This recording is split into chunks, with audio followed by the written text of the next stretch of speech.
Boa noite, queridos irmãos, querida população de Votorantim. Hoje, sexta-feira, o dia em que nós encerramos esta semana sobre a Sagrada Escritura. Depois nós temos, durante outras semanas, outras pregações aprofundando a fé. Todas elas têm como base a Sagrada Escritura, mas nesta semana nós estamos vendo especialmente a Sagrada Escritura. Meus queridos, nós temos, eu falei do livro do Gênesis, falei de Abraão e falei também de Isaac. Isaac, o filho de Abraão. Isaac, aquele que recebeu a bênção de Abraão. Ele é filho de Abraão e de Sara, e ele vai receber a bênção de Abraão. Ele se torna agora o abençoado. Isaac se casa com Rebeca. Rebeca, que era sua parente. Abraão manda buscar para Isaac, seu filho, uma mulher no meio da sua parentela, lá de Harã. E vem Rebeca. Rebeca, que vai se tornar esposa de Isaac. E Rebeca dá à luz 2 gêmeos, Esaú e Jacó. É interessante isso daí, 2 gêmeos. E quem que vai ficar o abençoado? É interessante que Esaú é o primogênito, nasceu em primeiro lugar, apesar de ser gêmeo, nasce em primeiro lugar. Mas o abençoado não vai ser Esaú, o abençoado vai ser Jacó. E Jacó é abençoado porque Jacó, de certa forma, foi um pouquinho malandro. Em primeiro lugar, ele aproveita a fome do irmão, que voltava de uma caçada, e ele tinha feito um prato de lentilhas, Jacó, e o irmão está com fome, e o irmão pede o alimento, e Jacó, meio por malandro, diz: vende-me a tua primogenitura. O que é isto? Vende a tua herança. E Esaú, um pouquinho com fome, mas muito sem responsabilidade e muito desprezando o dom de Deus, Esaú vende para o seu irmão a primogenitura por um prato de lentilhas. Isto faz com que Esaú perca o direito à primogenitura, porque ele não levou a sério aquilo que era uma bênção de Deus. Ele não levou a sério. E o direito passa a Jacó. E Jacó também, de uma forma meio malandra, ele consegue a bênção do seu pai Isaac, que estava cego, que não enxergava. Ele consegue a bênção de seu pai Isaac. Os homens são muito interessantes, às vezes são muito interesseiros. E eu gosto da Bíblia porque a Bíblia não esconde as fraquezas humanas. Mesmo que Jacó é um dos patriarcas, uma pessoa em quem Deus pôs a sua bênção, mas a Bíblia não esconde que Jacó, de vez em quando, foi malandro. E Deus vai fazer Jacó na sua vida pagar por essa malandragem. Lá, quando ele foge, vai para Harã, e lá ele trabalha para o seu sogro Labão.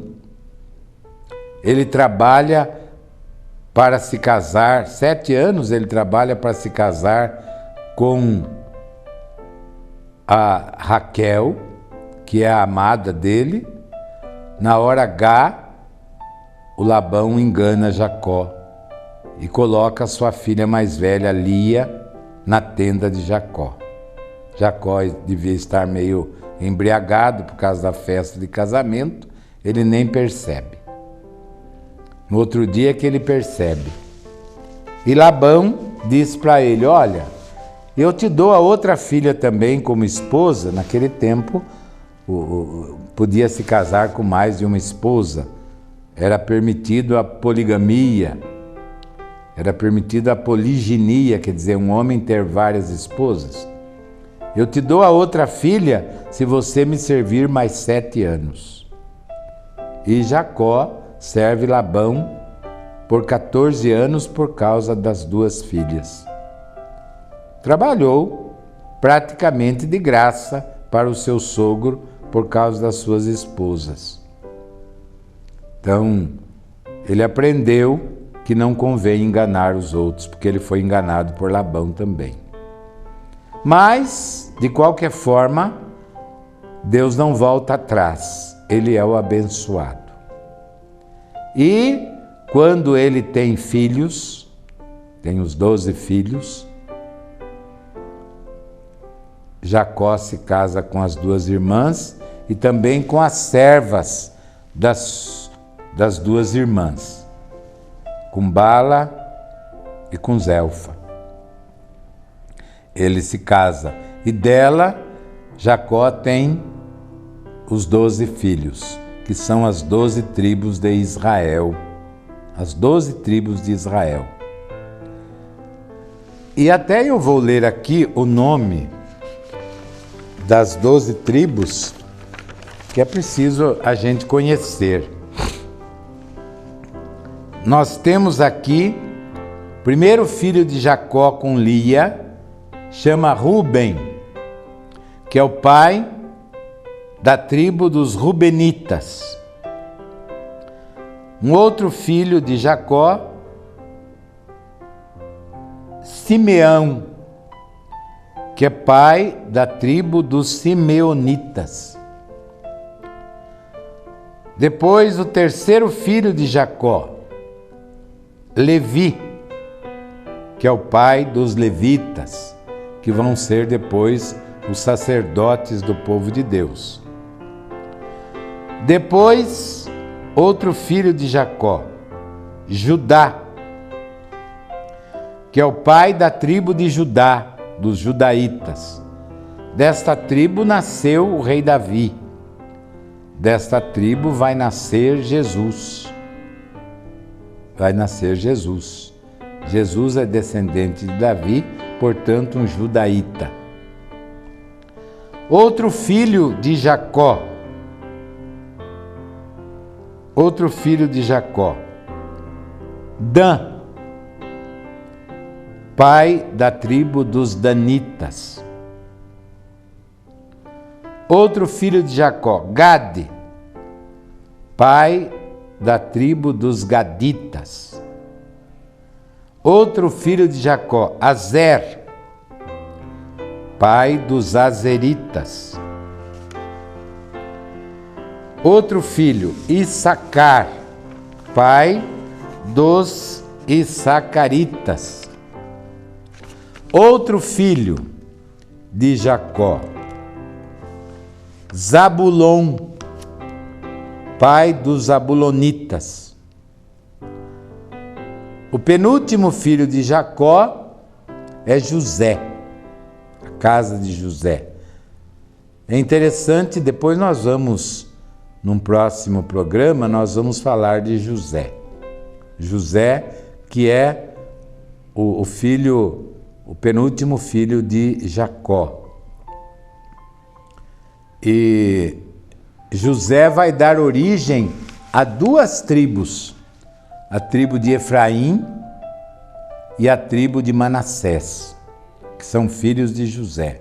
Depois nós vamos explicar isto na outra semana que eu falar sobre a Sagrada Escritura. E o último filho de Jacó é Benjamim, o pai da tribo dos benjaminitas. Pois bem, meus queridos,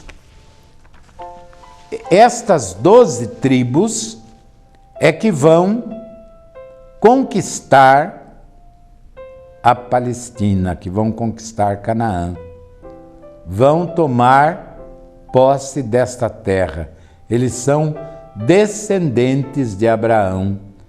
E aqui então, depois de muitos séculos, depois de 400 anos, e Deus cumpre o que promete, porque Deus é fiel,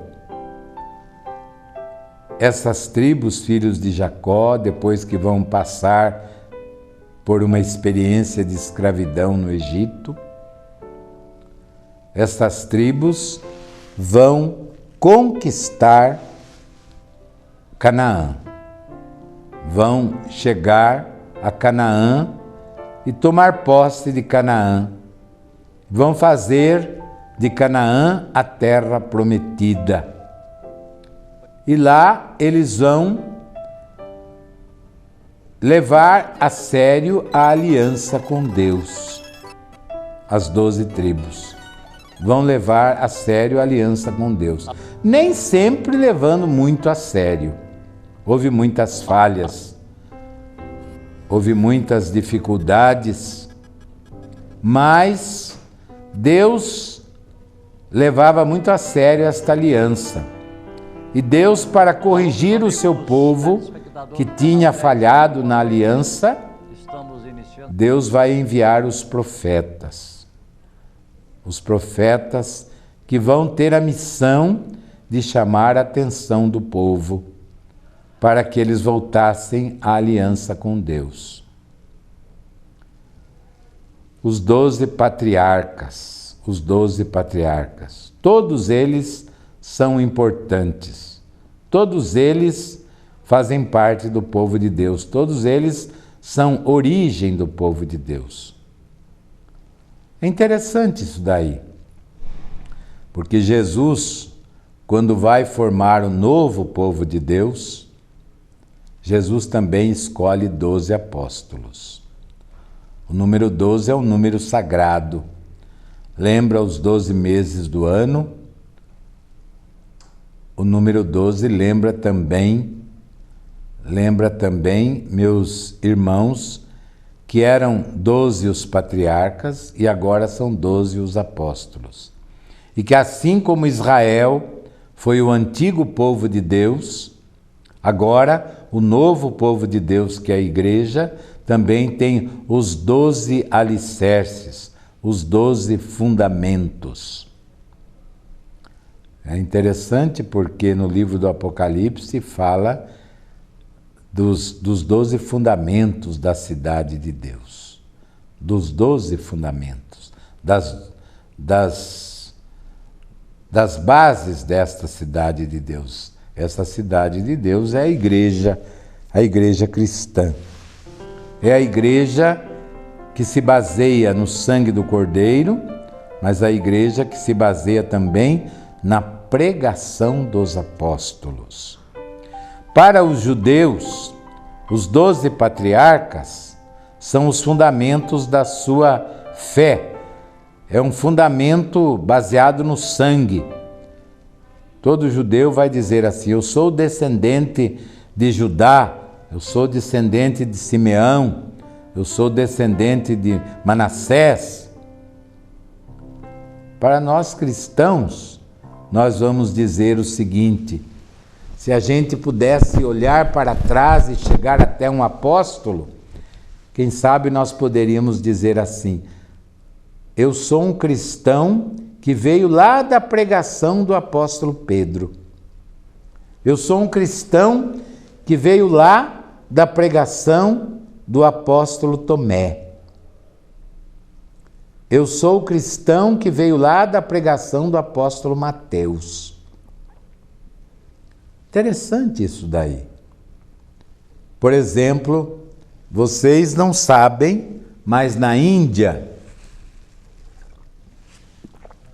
existem cristãos que têm como base o apóstolo Tomé. Os cristãos de uma região da Índia chamada Kerala, eles têm consciência de que eles foram, logo no comecinho, evangelizados pelo apóstolo Tomé. Tomé. Os cristãos malabares, malancares, um nome meio diferente, não? São católicos que têm outro rito, que têm outros costumes, outras vestes, outros tipos de orações, mas que vem lá do apóstolo Tomé. E assim por diante. Por exemplo, a igreja na Etiópia, na Abissínia, Etiópia e Abissínia é a mesma coisa, eles têm como base do seu apostolado o apóstolo Mateus. Eles dizem que foram evangelizados, em primeiro lugar, pelo apóstolo São Mateus. Como a Grécia, os gregos, né? Os gregos de Tessalônica, de Atenas, de Corinto, foram evangelizados pelo apóstolo São Paulo. Como Roma e grande parte do Ocidente foi evangelizado pelo apóstolo São Pedro. E o Egito, Alexandria, lá do Egito, e vários lugares no Egito que são cristãos, foram evangelizados por São Marcos, pelo evangelista São Marcos, que foi discípulo do apóstolo Pedro. Tanto que dizem os entendidos, os estudiosos, que o Evangelho de Marcos, na realidade, é o Evangelho de Pedro. São Marcos resumiu a pregação de Pedro e construiu o seu Evangelho baseado na pregação de Pedro. Então vejam bem, assim como os 12 patriarcas foram os fundamentos lá do povo de Israel,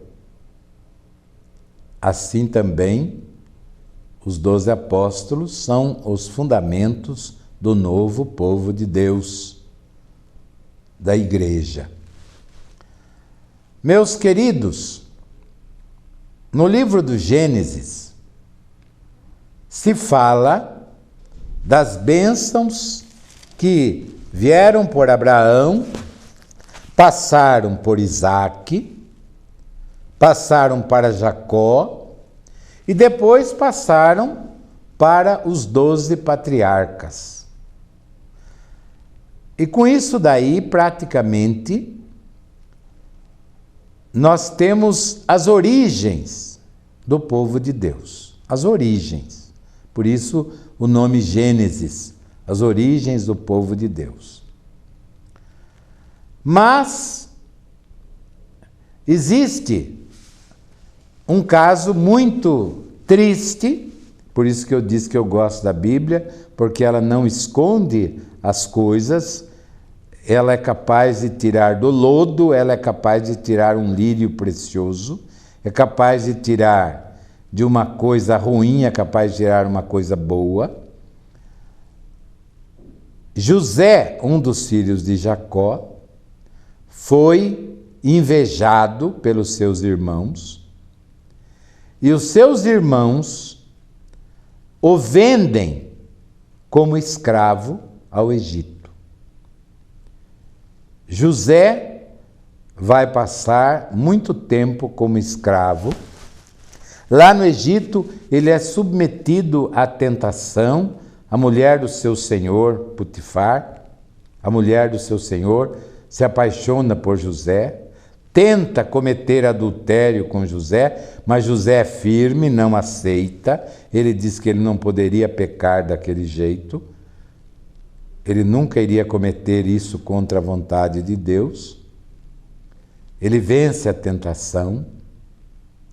José, por isso, ele é acusado injustamente pela esposa do seu senhor, e ele é preso, fica na cadeia alguns anos, preso injustamente, mas o Senhor nunca desamparou José. E José vai descobrir os sonhos de Faraó, do rei do Egito. E por isso José se torna o vice-rei do Egito, o grão-vizir do Egito, primeiro-ministro do Egito. E aí ele percebe que Deus não mandou, ele foi vendido pelos seus irmãos, foi traído. Mas ele percebe que nas entrelinhas ali estava o plano de Deus. Quando os seus irmãos vão ao Egito comprar trigo, e José era o primeiro-ministro do Egito, ele que vendia o trigo, ele põe à prova os seus irmãos, ele percebe que os seus irmãos mudaram um pouco, bastante, e José manda o alimento para o seu pai, para a sua família, e quando ele se revela aos seus irmãos que ele era o seu irmão José, que tinha sido vendido como escravo e que agora era o primeiro-ministro do Egito. Ele diz aos irmãos: vocês pensaram que vocês estavam fazendo mal para mim, mas era Deus que estava prevendo a libertação de vocês da fome e dando a vocês a vida. José perdoa os irmãos, os acolhe muito bem, dá para eles uma terra boa e vai cuidar da alimentação e da vida dos seus irmãos. José não se vinga. Que coisa bonita, que coisa bonita. A gente tem às vezes uma tentação de se vingar, de querer, se a pessoa nos deu um tapa, a gente quer dar 2 tapas na pessoa. José não. José, ele percebe na sua vida o projeto de Deus, o plano de Deus. Nada acontece por acaso, nada acontece por acaso. E José percebe isto. E José salva os seus irmãos. E ali, Israel, o povo de Israel, vai viver no Egito. Não tão bem quanto no tempo de José, porque eles vão entrar num clima de escravidão depois. Mas Deus está velando sobre o seu povo. Deus está cuidando do seu povo. E Deus vai providenciar uma libertação deste povo de escravos. Mas isso nós vamos ver num próximo segmento, num próximo mês, quando a gente for falar aí do livro do Êxodo, que é o segundo livro da Sagrada Escritura. O livro do Êxodo, que vai ser o livro da libertação dos escravos do Egito. Meus queridos, nós estamos encerrando a nossa semana sobre Sagrada Escritura. Tivemos Corpus Christi, por isso eu falei um pouco sobre a Eucaristia. Mas encerramos primeiro livro da Escritura. Primeiro livro. Vamos entrar agora no livro do Êxodo. Meus queridos, que a palavra de Deus entre sempre na sua casa. Ame a palavra de Deus. Leia todo dia, nem que seja um trecho, mas leia a palavra de Deus. Ame esta palavra, porque ela é vida. E agora, despedindo-nos nesta semana, eu abençoo vocês em nome do Pai, do Filho e do Espírito Santo. Amém. Obrigado pela atenção e até outra oportunidade.